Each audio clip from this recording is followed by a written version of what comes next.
Hello, my name is Ginger Rai. Today I'm going to walk you through creating a SQL Server availability group with a single database. Prior to that, we're going to go through adding a third node to the existing two-node failover cluster that I have here right now.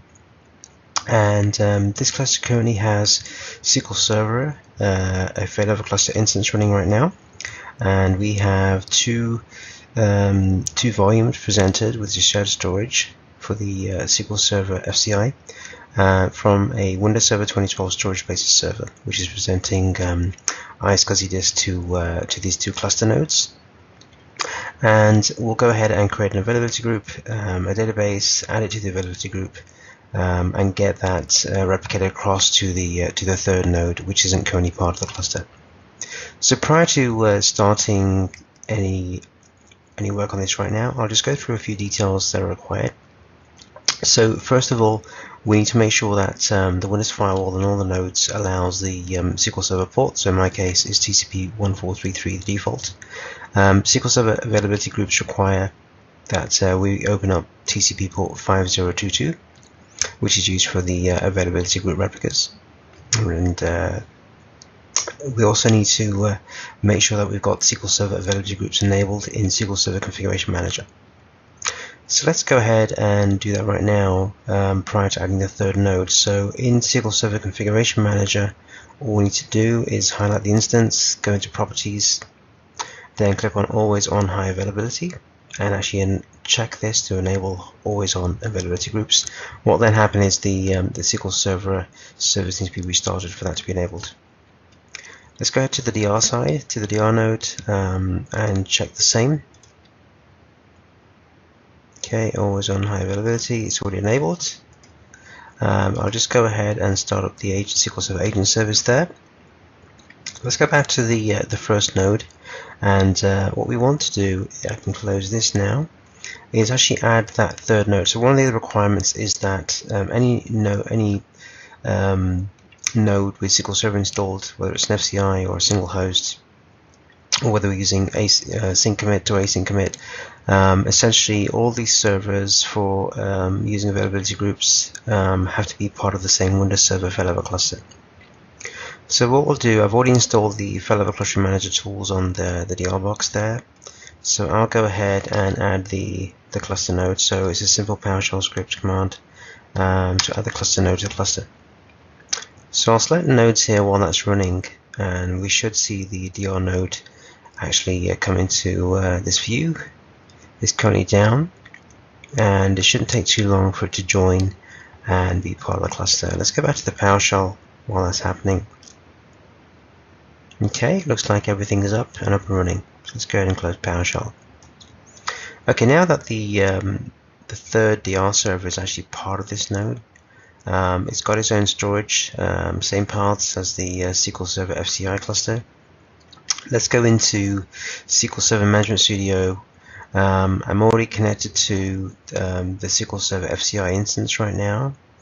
I'm going to open up an existing lab file that I pre-created,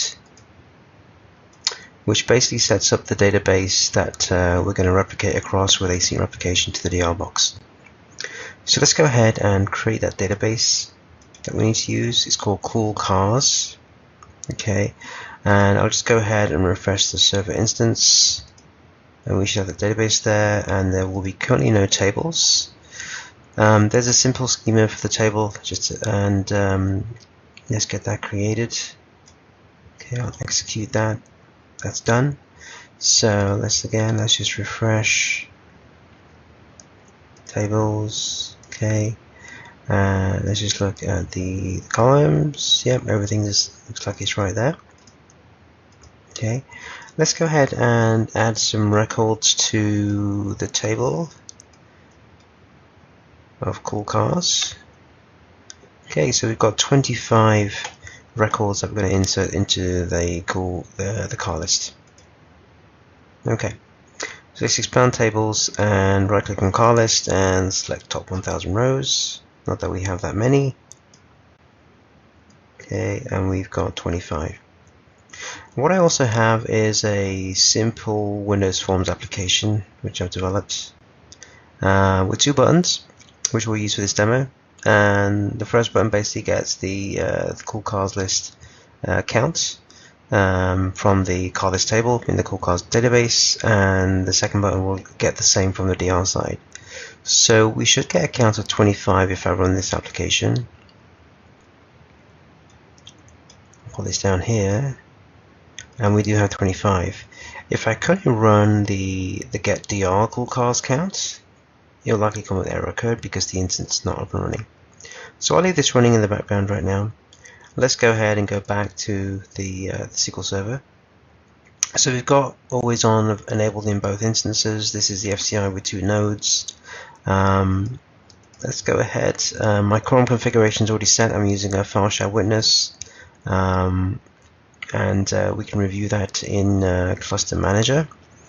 Let's go ahead and just go into Cluster Manager for a second and actually review those quorum settings. Okay, I'll just say add or change the quorum witness right now, and we have a file share witness right now. There you go, that's what we have there. That's the location on the SAN. We have a share there right now, accessible. Click next, and that's enabled. It's a node and file share majority, which is one of the requirements for using SQL Server Always On. It's recommended. Okay, now let's just close Cluster Manager. Okay, and now let's go ahead and proceed and create the SQL Server Always On availability group. Okay, I don't have anything in there right now, so let's create. Actually, run the new availability group wizard. Okay, click next.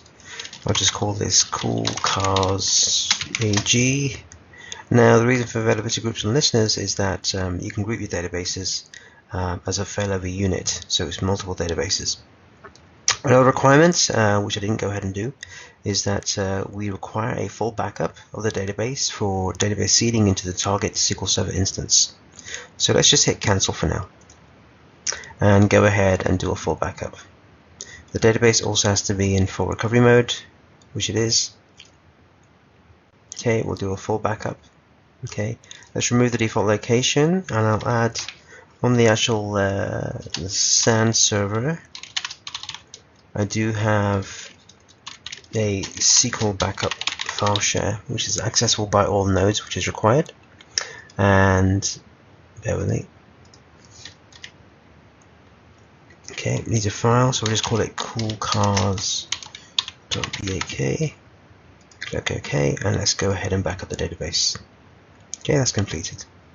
If I actually go to the SAN and just refresh, you can see that we've got some transaction logs, and from earlier we've also got the database backup. Now let's go back to the wizard. Now that we've known about a few of the prerequisites. Give the name. Okay, now it meets prerequisites because we've actually done that complete full backup.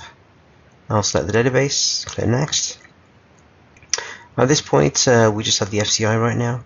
I'll add the replica, and we need to connect to the remote instance, which is SQL 2012 DR01. And if the remote instance at this point didn't have the always on availability groups enabled in Configuration Manager, it would actually tell you.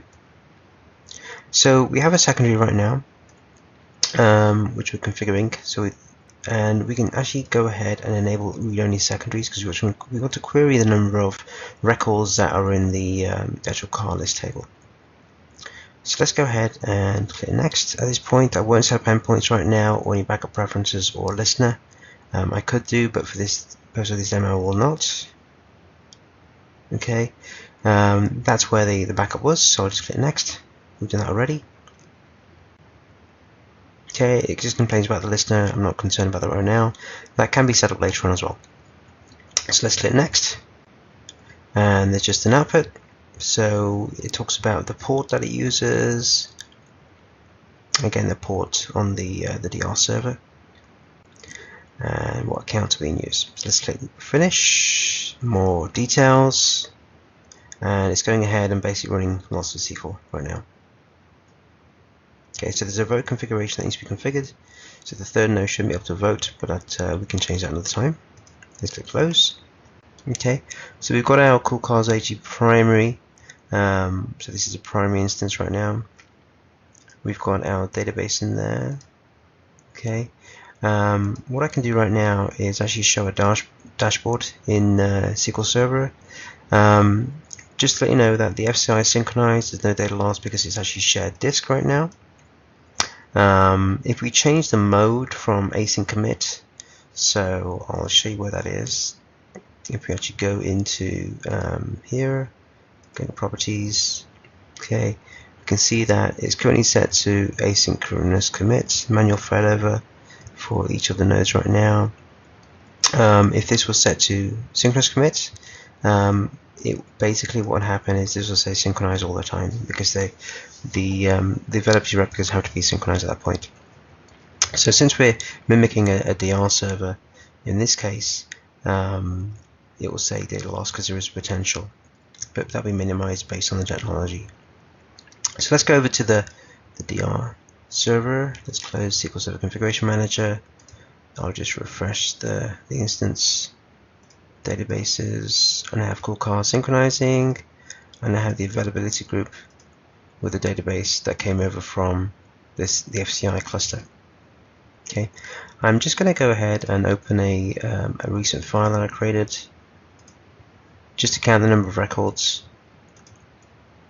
Okay, so we have 25 right now, and we also have 25 in the other instance too. So at this point I can go to the Windows Forms application where we have the error code where the database didn't exist, the table didn't exist.